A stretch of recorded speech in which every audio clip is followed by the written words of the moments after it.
BPSC के 17वीं प्रारंभिक परीक्षा में व्यापक स्तर पर हुई गड़बड़ियों के लिए जो लगातार छात्रों का मांग परीक्षा को रद्द करने के लिए हो रही थी, जैसा कि आप चिर परिचित होंगे कि लगातार पटना के अंदर परीक्षार्थी जो है मांग कर रहे थे कि यह परीक्षा को या तो पूर्ण रूप से रद्द किया जाए या सभी अधिक अभ्यर्थियों के लिए समान रूप से पुनः परीक्षा आयोजित की जाए। और इसी संदर्भ के लेकर के छात्रों ने अपने मांग को लेकर पूरा पटना के अंदर सरकार के ध्यान आकर्षित कराना चाहा, लेकिन यहाँ के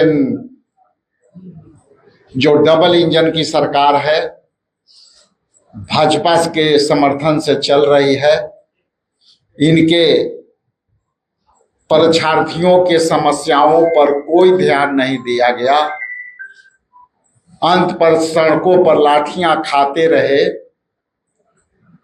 भूखे प्यासे जाड़े में ठंड में गर्दनी बाग में धरना देते रहे। कई छात्रों को लाठियां में सर टूटी, सर फटे, गर्दन के रीढ़ टूटे और एक सोनू कुमार छात्र को उसी आंदोलन में मृत्यु हो गई। लेकिन यहाँ के निकम्मी सरकार उनकी बातों को सुनने से इनकार कर दिया। स्टील फ्लेक्सी स्ट्रॉन्ग टीएमटी बार, ये स्ट्रॉन्ग के साथ फ्लेक्सिबल भी है। आपदा मुसीबत कोई भी आए, ये घर को अटूट बनाए। जब टीएमटी फ्लेक्सी स्ट्रॉन्ग, तो घर रहे हमेशा के लिए स्ट्रॉन्ग। मजबूरन जब इनकी बात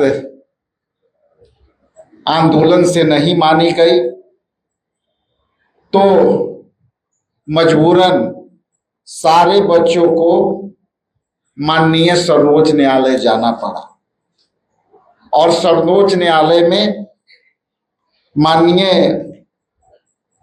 सर्वोच्च न्यायालय ने इस याचिका को ना स्वीकार नहीं किया और हाई कोर्ट के उस आदेश को बरकरार रखा जिसमें परीक्षा प्रक्रिया को वैध ठहराया गया था।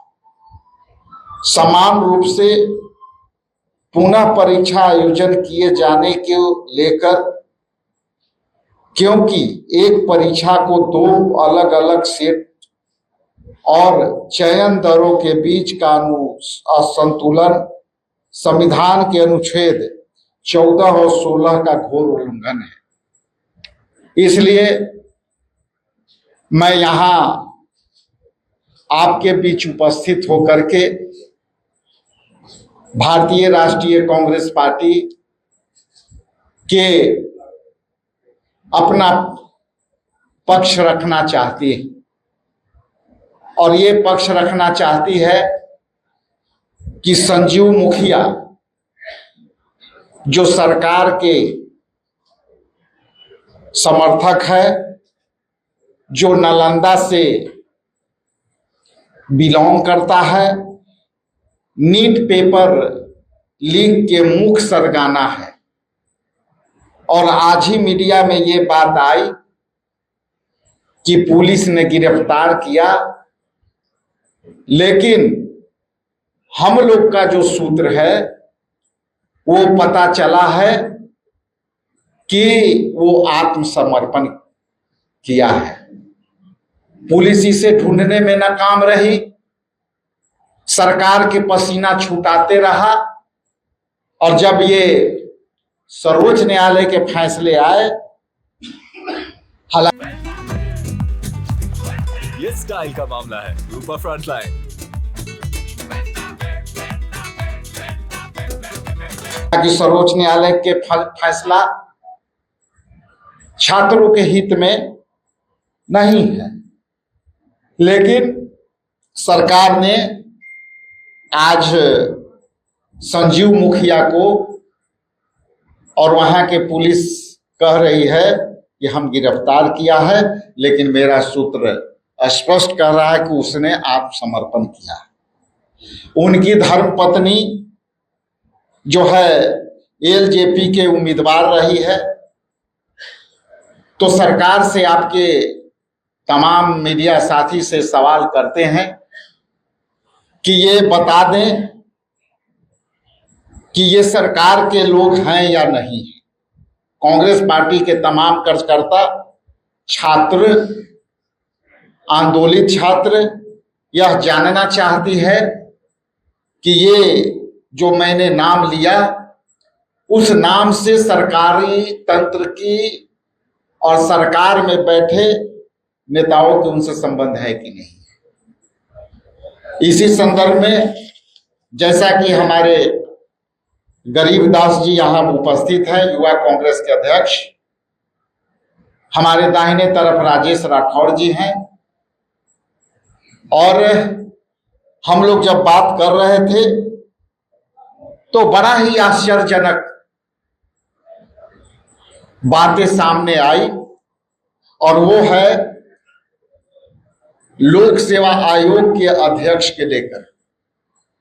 लोक सेवा के अध्यक्ष ये दूसरे राज्य से यहां आकर के अध्यक्ष बने हैं।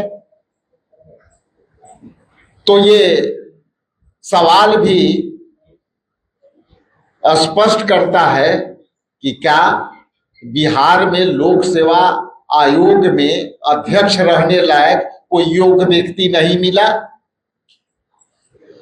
यदि ऐसा मंशा है तो मेरा सरकार से सीधे सवाल है